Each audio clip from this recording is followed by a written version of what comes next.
but they are not ruling out the possibility that this was arson. At the same time, as you just mentioned, there are groups that have been organizing ongoing and peaceful protests at Tesla dealerships around the world. These demonstrations targeting Elon Musk and his affiliation with the Trump administration. Also, Italy's prime minister is said to be close friends with Musk, and there were reports that Teslas have been vandalized in her hometown in Italy. Diane.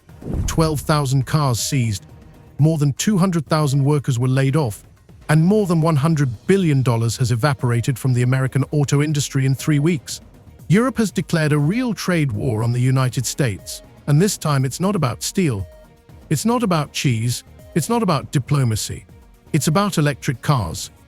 Tesla, Ford, General Motors, companies that America prides itself on, are suddenly in the crosshairs of the European Union's harshest laws. Germany, France, Denmark, one by one, European countries are beginning to block American cars from entering the market, imposing strict environmental and technological regulations. Hundreds of cars are detained at ports, and major gigafactories are frozen. Tesla is a peaceful company. We've never done anything harmful. I've never done anything harmful. I've only done productive things. So I think we just have a deranged, there's some kind of mental illness thing going on here, because this doesn't make any sense. And all this at a time when Tesla is investing more than $30 billion in Europe, and Ford is making a desperate attempt to survive through a $50 billion project. But now those investments hang in the air. For one reason, Europe no longer wants to play by American rules. This is not just a crisis. It's a complete breakdown of the entire model by which the American auto industry has operated for the past 50 years. Does that help Tesla? I mean, you had Tim Waltz, who's a huge jerk, Behind the scenes, a conflict is unfolding that involves not just factories and shareholders, but presidents and entire economies. Donald Trump is demanding sanctions in response. Elon Musk is facing the loss of key markets. And Canada, the closest US ally, is turning its back on Europe. American cars are no longer needed by Brussels or Ottawa. And this is just the beginning. Canada, the largest supplier of steel to the U.S., slapping new tariffs on $20 billion worth of U.S. goods that are sold in Canada. And the 27 countries of the European Union imposing retaliatory tariffs on up to $28 billion worth of U.S. goods sold in Europe, including Harley-Davidson motorcycles and Kentucky bourbon. President Trump with the Irish Prime Minister visiting the White House today. The president suggesting his tariffs won't stop here, saying, "Of course, I'm going to respond." And tonight, right here, the new poll showing 56% of Americans disapprove of President Trump's handling of the economy.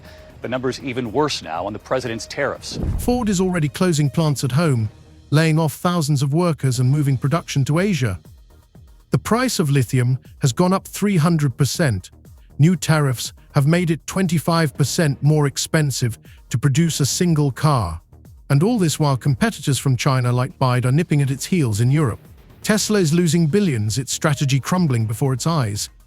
So there are a couple of things that might be going on here. So on the one hand, it could be that just at a very basic level, Musk has quickly observed a 40% decline in sales in Tesla in Europe. And what is Trump doing? As tens of thousands take to the streets and the dollar falls into the abyss, he posts videos of dictators bragging about his policies. Protests are sweeping Los Angeles, Utah.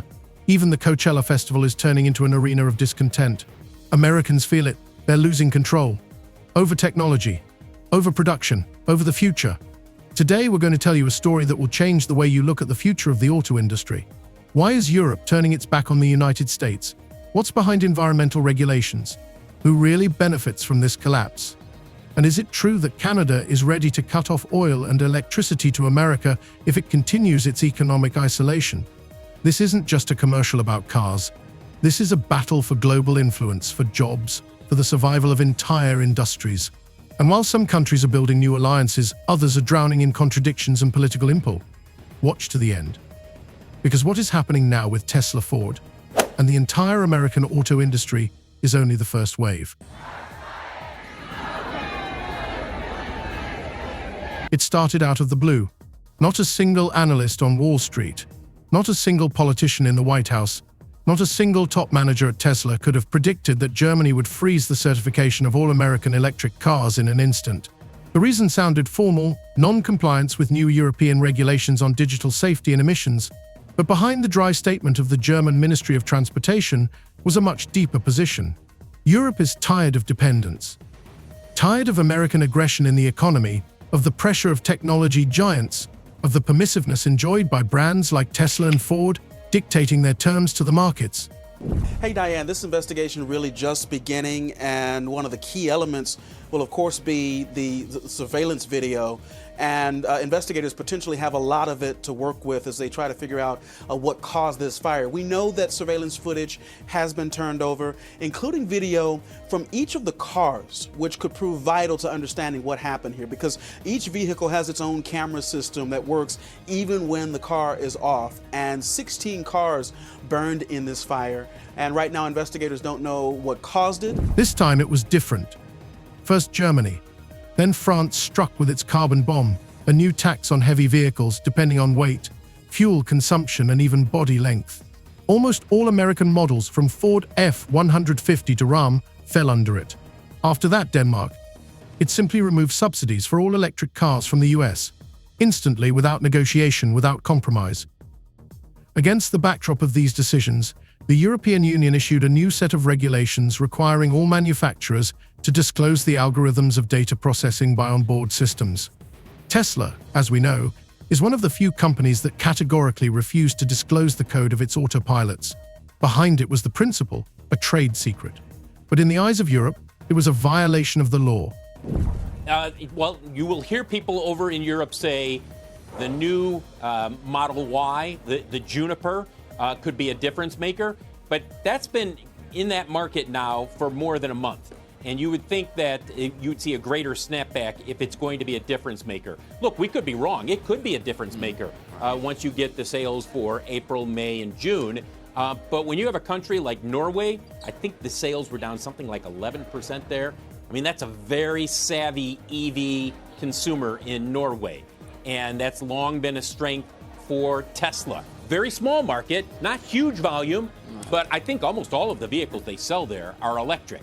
And they embraced Tesla long before others. And, you know, the reports there are not encouraging. And then came the avalanche. Ports in Rotterdam, Hamburg, Marseille were filled with arrested autos. According to the latest estimates, more than 12,000 units, mostly Tesla Model Y, Ford Mustang Mach-E and GMC electric trucks, have been detained and put into temporary warehouses. Some cars, local sources claim, have even undergone forced opening of memory units to check the storage of user data. Photos of the scenes quickly went viral in European and American media. Armored customs vehicles guarded by armed patrols, and whole fields of new cars covered in rain and dust. Panic set in on the New York Stock Exchange. Tesla shares lost 11% in 24 hours, Ford lost 9%, and GM lost 7%. Over $100 billion evaporated from the market in the first 3 days. Investors, especially institutional investors, began to leave the auto sector en masse. Major funds, including Citadel and BlackRock, began to revise their strategies. One of the largest hedge funds on Wall Street, Falcon Ventures, sold 70% of its assets in Tesla in less than a week, citing unpredictable political risk. Worse than expected, 336 and 68 vehicles, 336,068 vehicles delivered in the first quarter for Tesla. For a point of reference, the street was expecting, the street account was expecting based on analyst expectations. But the blow didn't just come to the stock market. Layoffs began. First the point layoffs, engineers, analysts, marketers. Then production lines. One by one, major plants began cutting shifts. The Ford plant in Ohio laid off 3,000 people at once. Tesla's production line in Fremont, California, cut shifts to a 4-day week. About 2 weeks after the crisis began, the media reported more than 200,000 lost jobs. 371, most were saying 350 to 360. Now they're coming in at 336,068, production of 362,615. So for some point of reference here, you're going back to Q2 maybe Q1 of 2022 in terms of the last time that they had production this or deliveries this low for one quarter. So again, Tesla deliveries worse than expected at just over 336,000 deliveries in the first quarter. Guys, I'll send it back to you. That's horrible. Can I just ask Phil, how about the Cybertruck? How's that doing? You got a little inventory there in the Cybertruck? The irony is that not long ago, those same factories were the center of a resurgence of American industry. The factories that received tax breaks under Trump were built with pride and ambition. Elon Musk was presented with a US flag at the grand opening of one of the lines.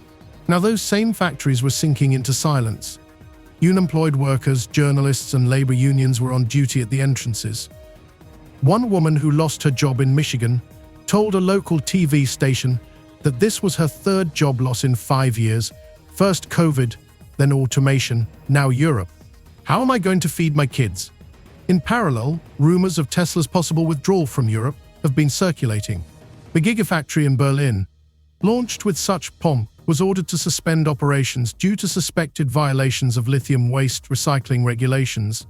An insider told German publication Handelsblatt that in January 2025, Tesla engineers tried to circumvent the battery recycling system by sending some of the raw materials directly to Poland for recycling, bypassing official reports.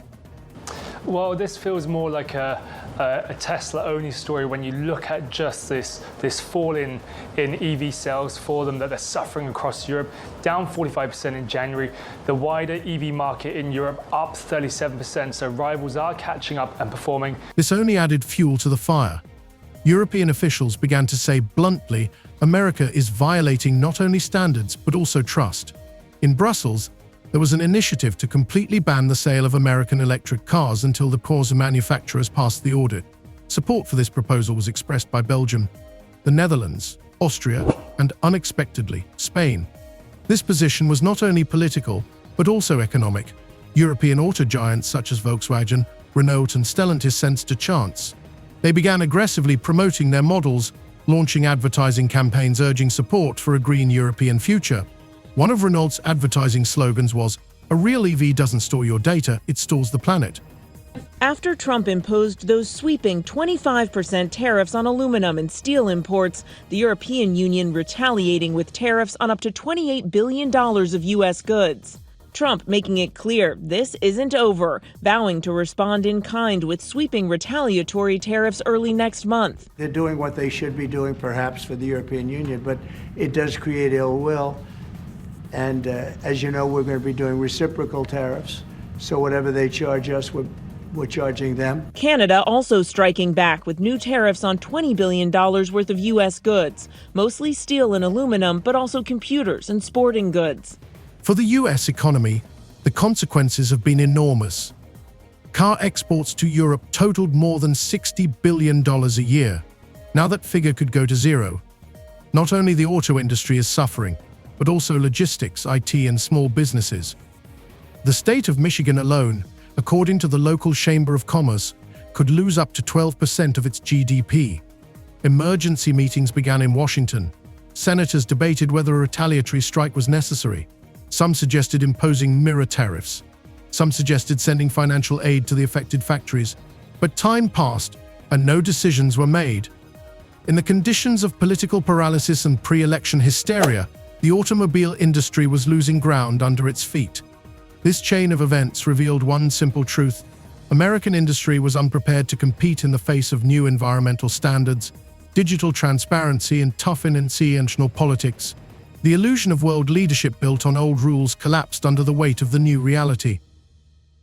Over the last couple of months. But the other thing that this could potentially be is an attempt at readjustment or correction by the Trump administration, in that one of Trump's closest kind of allies and supporters, and someone who's clearly very influential in the administration, is coming out to kind of push back against the recently implemented policies. So I'm thinking, or maybe hopeful is the right word, that this might be a signal that the administration is considering walking back some of those policies. That statement became a watered moment. And while his message was pragmatic, the perception around the country was different. A wave of criticism, pickets outside the company's offices, a sharp decline in customer loyalty. Americans saw what was happening as a harsh symbol of an era in which patriotism could no longer compete with economic calculation. At the same time, the press leaked information about the T3 project, a secret initiative of Ford launched back in 2023. The meaning of T3 was the complete destruction of outdated schemes, no dealers, no labor unions, minimal staff of workers in production, only autonomous lines served by artificial intelligence. The project's main partner is Beam, which offered Ford its expertise in next-generation solid-state batteries. According to insider reports, the new EV model will charge to 90% in 4 minutes and go 1 million miles without battery replacement. The first prototype was assembled at a closed site in South Korea. 94% of all assembly operations were performed by robotic arms controlled by a centralized neural network. Internally, the company called this approach the industrial atom, a model where humans are excluded as a bottleneck.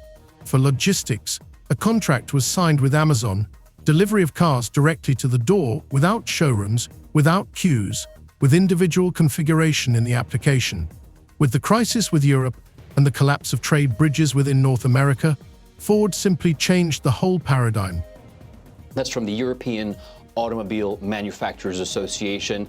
People just choosing with their wallets to not buy Teslas because of that Musk-Trump association. And actually here in London, an activist group called Everyone Hates Elon actually have been hacking bus stop signs with posters. I actually passed one yesterday. First, I wasn't quite sure what was happening, but it said the words 0 to 1939 in 3 seconds. Illusion here, 0 to 60 in like 3 seconds or something. But this poster was alluding to the start of World War II, and the image was of Musk giving that hand salute that we saw at Trump's inauguration that many have attacked as a Nazi gesture. Musk, though, has neither admitted or denied what he was doing. But we're seeing the knock-on effect of that anti-Musk anger across Europe and in terms of sales. And while some politicians were threatening fists and labor unions were trying to stop cars in Detroit factories, the first containers of new cars were already docking in Asian ports.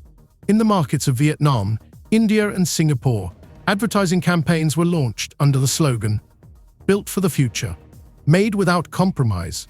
Within 2 weeks, Ford had signed contracts to deliver more than 60,000 vehicles to Asia. That was only half the impact, however. The second came from an unexpected direction: Canada. A staunch U.S. ally, a key partner in the USMCA trade agreement, suddenly began to change its rhetoric. It started with a pause in production at the Stellantis plant in Windsor, then a complete freeze on the expansion project in Tuca, Mexico. Technically, it was because of the 25% U.S. tariffs imposed in April 2025. But the real reason lurked deeper. Canadian authorities began to actively escalate negotiations with Europe, Australia, and South Korea. A framework agreement was concluded on a green lithium union with exports to Europe. A memorandum on joint battery assembly was signed with France's TotalEnergies.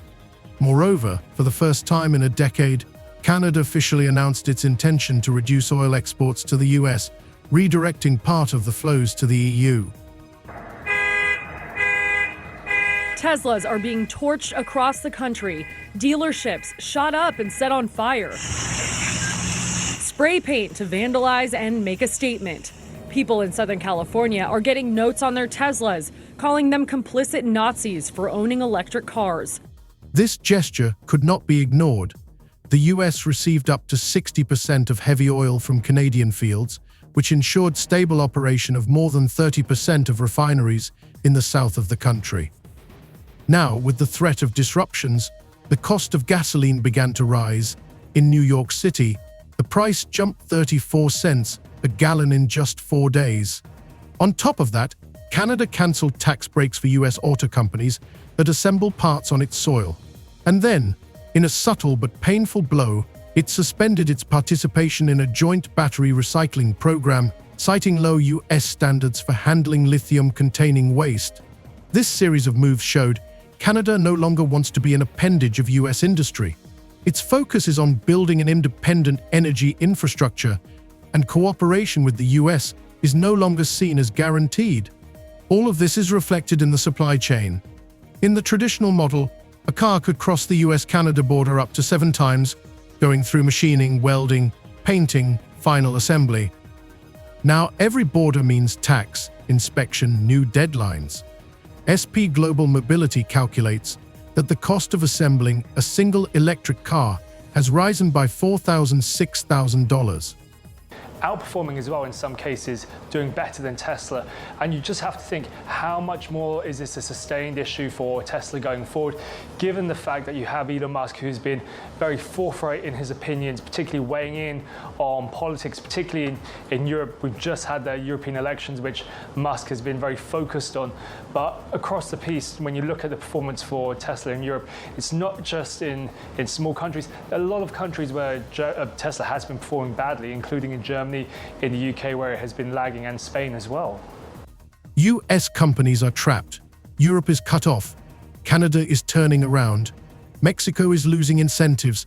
And the US domestic economy is not ready for this rate of self-sufficiency. Rare metal supplies are disrupted, logistics are disintegrating, and new plants are not ready. KTLA Samantha Cortese joins us live with more on the wave of vandalism in protest of Elon Musk and his role in Washington. Sam? Hi, Sharon, Micah. The ATF and FBI are collaborating with federal, state, and local law enforcement to investigate acts of domestic terrorism surrounding Teslas. Ford has made a decision. He's not just abandoning the old scheme, he's completely rewriting the industry. With politicians entangled in tariff wars and allies no longer trusting Washington, only those who have time to adapt will survive. Everyone else will disappear. I mean, the things that he's doing is not trying to make America better.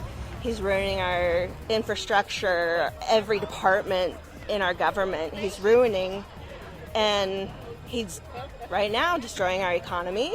He's taken away all of our allies. We're a pariah. However, rhetoric is not his only problem. Divisions began to grow within the Republican Party. Some demanded a complete break in trade relations with Canada, while others demanded an urgent restoration of allied ties. Democrats accused Trump of destabilizing entire industries, from the automotive industry to agriculture. And while the US political elites were arguing, the market had already made its choice. Tesla temporarily suspended export shipments for 2 months to reevaluate risks. Ford withdrew investment projects in 5 states. Rivian scrapped construction of a gigafactory in Georgia, despite billions already invested. And against this backdrop, China's BYD launched a full-scale expansion into Europe. The new premium brand Denza caused a furor at the Geneva Motor Show. Already in May 2025 in Munich, started sales of a new electric range, a model with a mileage of 750 kilometers, charging in 9 minutes, and built-in artificial intelligence, fully adjusting to the behavior of the driver. Prices are lower than similar Tesla models. Europe applauded. Meanwhile, Canada signed new energy agreements with Germany and France. Australia confirmed participation in the rare earth supply chain. South Korea expressed interest in a joint energy bloc. The US remained isolated. This moment was a turning point. The old model in which America dictated the rules was cracking at the seams.